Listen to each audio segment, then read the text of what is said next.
Good evening and welcome to the Don't Be Scared podcast brought to you by Tech and Tortillas. I'm your host, Nick Dementia. Thanks for joining us again, everyone. Coming off a fresh loss to BYU, not a great feeling. I didn't see any Bigfoot. I've got with me my close personal friend, Anthony, cryptozoologist expert. Anthony, before we get started with the podcast this week, a little recap. Any Bigfoot? You turn over the ball 5 times, you don't get to see Bigfoot. Right. Yeah, that makes sense. I mean, if you're turning over the ball, seeing Bigfoot, that's a privilege. Is that what you're telling me? You know what Bigfoot likes? Winners. Bigfoot likes ball control. Okay. That makes sense. Yeah. Understood. So I didn't see any Bigfoot. Maybe basketball season. Bigfoot also likes ball control in basketball as well. Ball control is job control. Okay, so hopefully, guys, basketball season, maybe we'll get that Bigfoot sighting we missed in Provo. This week, being a bye week, we're looking at Lubbock, Texas, and what goes on in Lubbock, Texas. A lot of spooky, scary ghost stories. So with that, we're going to get underway. Right before we get started, I want to make sure that I give a quick pitch to Anthony's latest book he's writing. It is actually a adult romance novel. The title of the book is That a Ghost Under Those Sheets? Or are you just happy to see me? Anthony, talk to us about this book. It's a little different than your previous children's book. It is. It's not so much a children's book as it is a young adult romance novel. Okay. By young adult, I mean anyone from the ages of 23 to 53. Okay. Essentially, what you have here is you have a group of auto mechanics taking a retreat, a sabbatical, if you will, to a 18th century country home. And they meet up with anywhere between 3 and 9 ghosts. That's for us to find out in the book. Is that for us to find out in the book? You will, yeah, no. The exact nature of the hijinks, they're going to be in the book. Okay. So what happens? Tell us a little bit. Give us a little taste. Sometimes you pop the hood. Sometimes you uncover the sheets. You never know what you're going to find. That's the back of the paperback, isn't it? That's the elevator pitch right there. Man, that gets me a little excited. I got to be honest with you. Let me ask you this, because we've all read Twilight, books like that, right? Mm-hmm. For lack of a better term, they tend to sexualize these beings, the vampires in that scenario. What would you say to someone who says you're sexualizing ghosts? I would say my characters are their own independent beings, and frankly, I think sexualize is kind of a vulgar term. It's kind of a term that handcuffs my characters. It reduces them to like their base physical attributes, and this book is beyond all that. This is a journey of the soul. Gotcha. Okay. All that being said,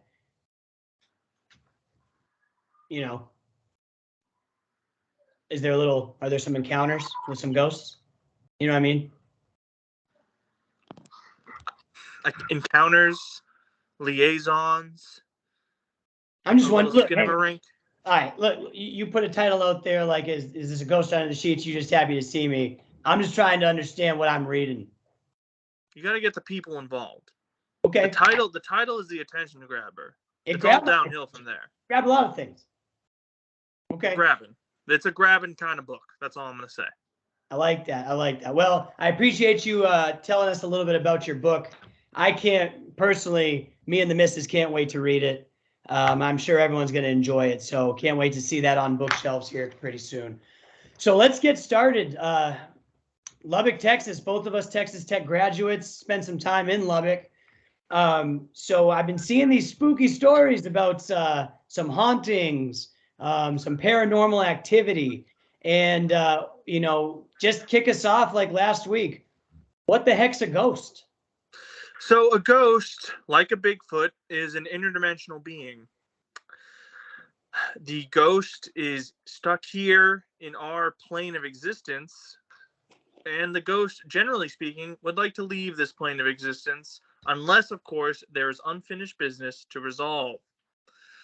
Now, Lubbock, Texas, like a lot of other places, has ghost stories fixated on a railroad.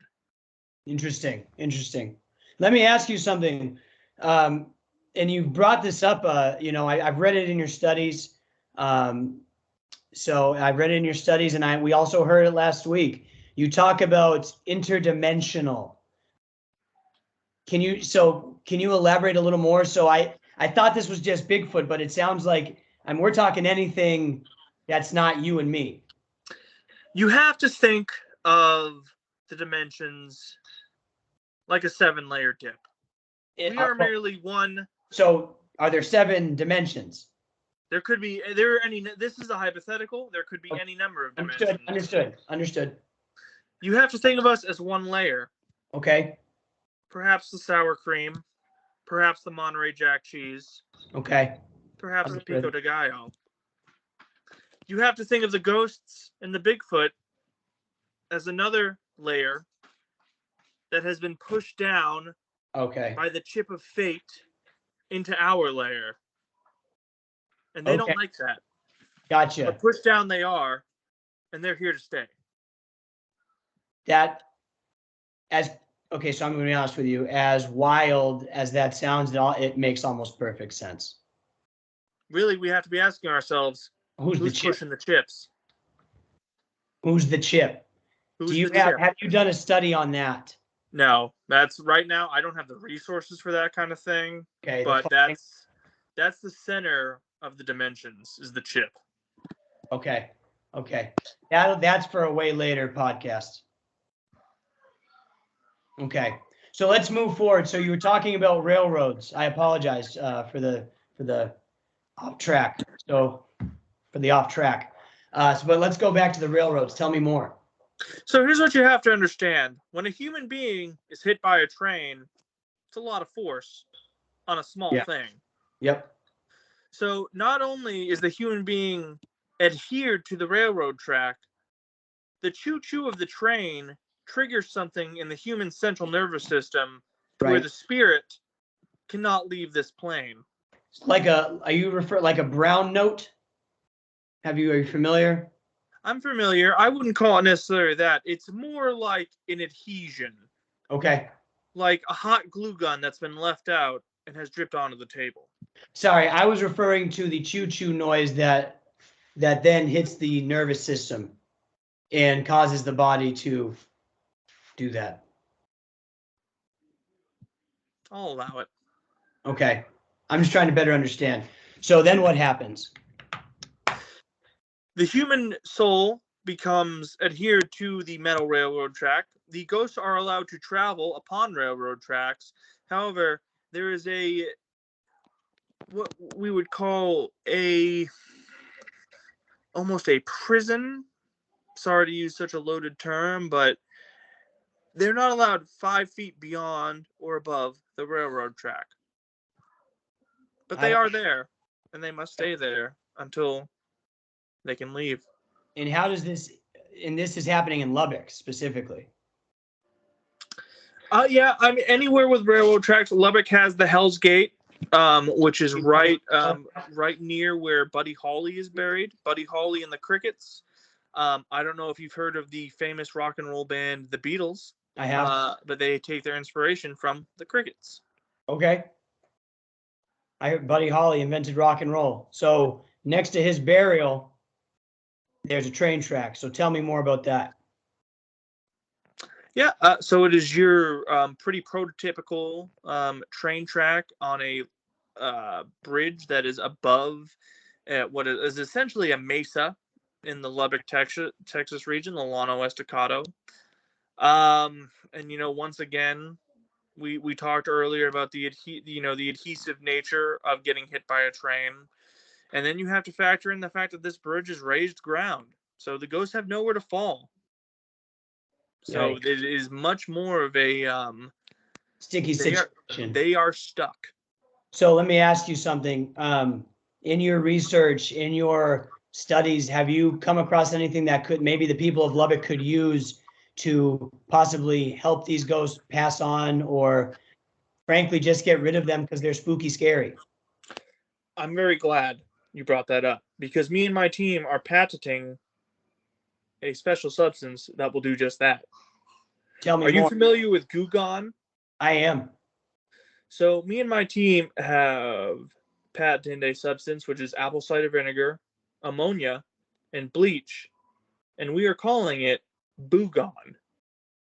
You fill a 55-gallon drum of those 3 ingredients, and you roll it all across the railroad track, and that essentially unstickies the track and allows these spirits to pass on to the next dimension, aka layer of dip.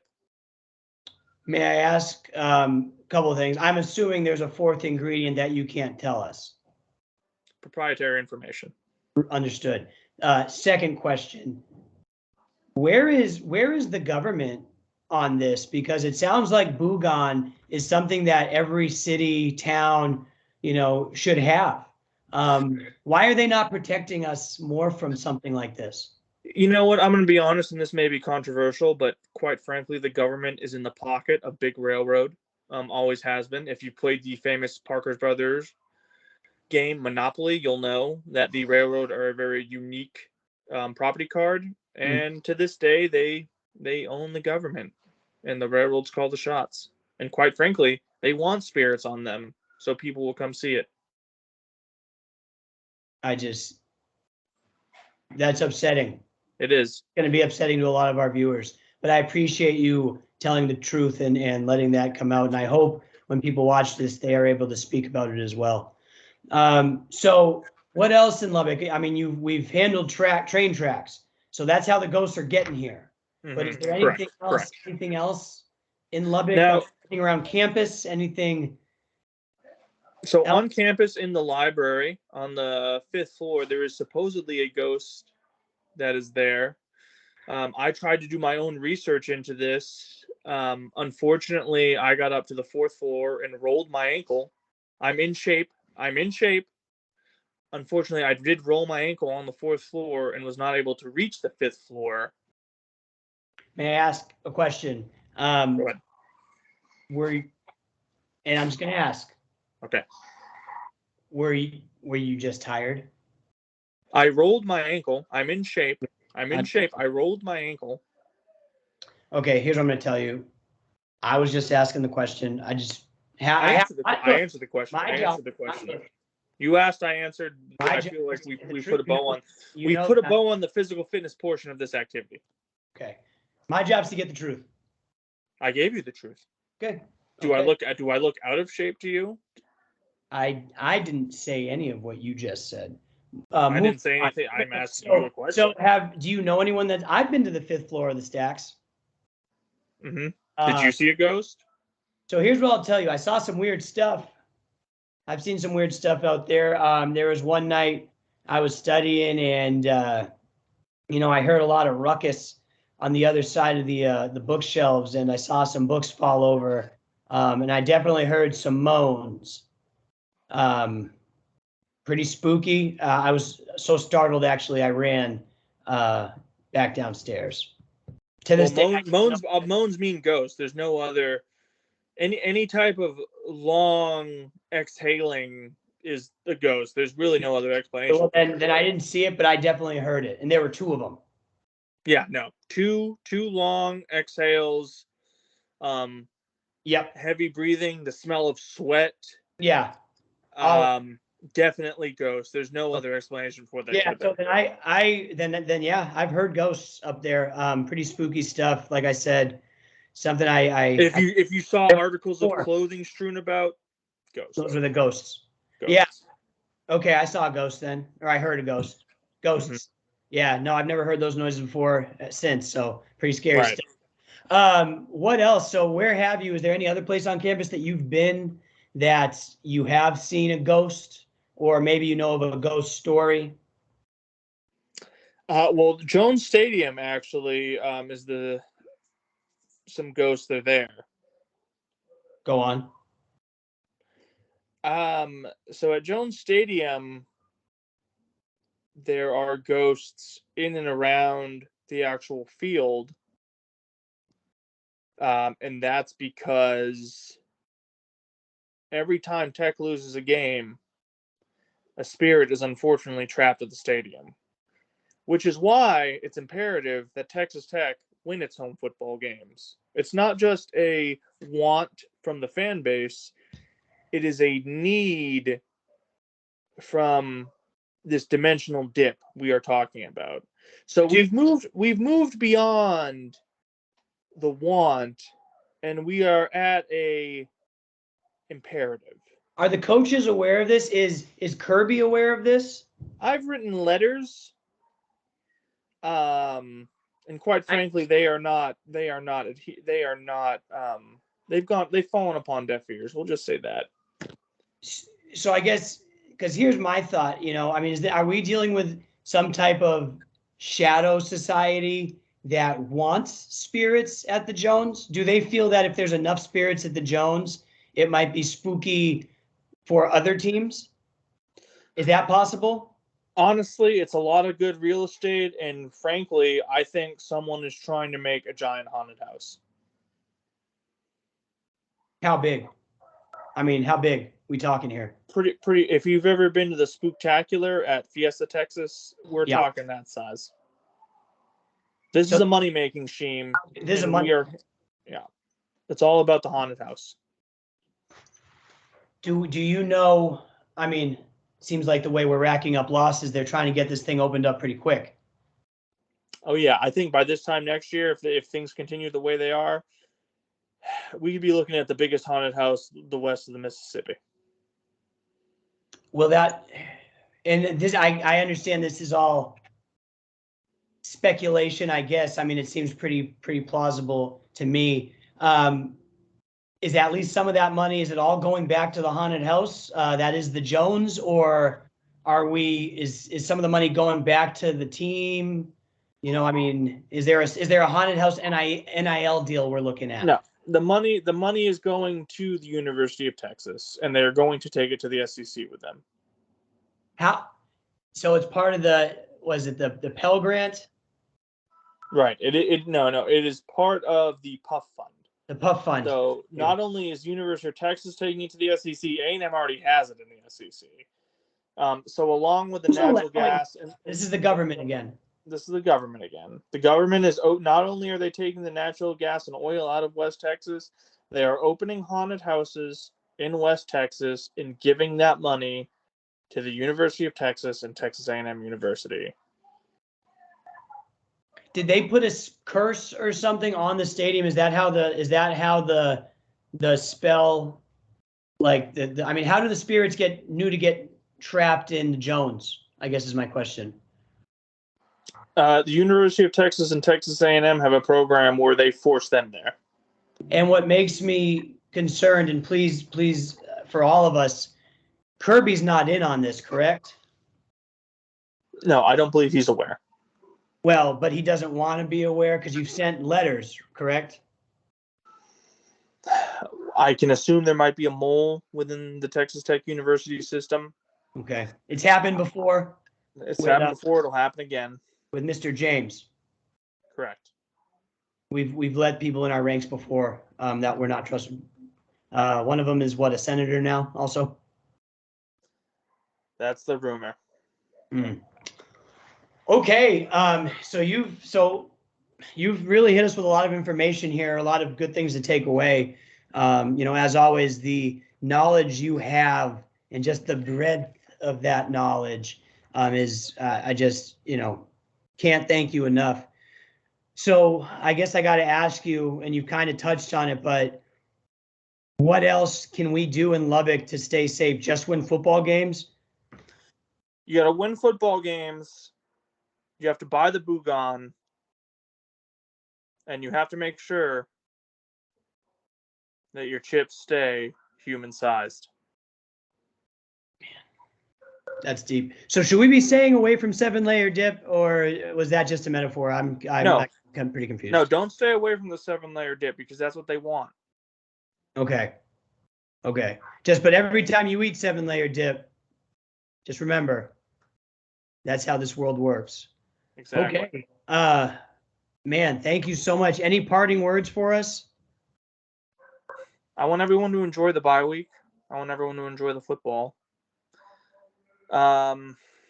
Any words? I mean, so before the next podcast comes out, Halloween's gonna have came and went. So any words about Halloween? Trick or treat. Smell my feet. Give me something good to eat. If you don't, I don't care. I'll pull down my underwear. So there you have it, ladies and gentlemen. Trick or treat. For Anthony, I'm Nick Demincher. Thank you for tuning in to the Rollin' and Dough podcast presented by Tech and Tortillas. Please don't forget to like and subscribe. Can't say enough how important that is. Twitter, X, Instagram, TikTok, Snapchat, definitely YouTube, all of it. Like and subscribe. And next week, guys, Fort Worth, TCU. So we'll be talking about that. So can't wait to see you again and talk more about some spooky scaries. But Anthony, thank you very much for keeping us safe. You're welcome. Have a good night, guys. Wreck 'em.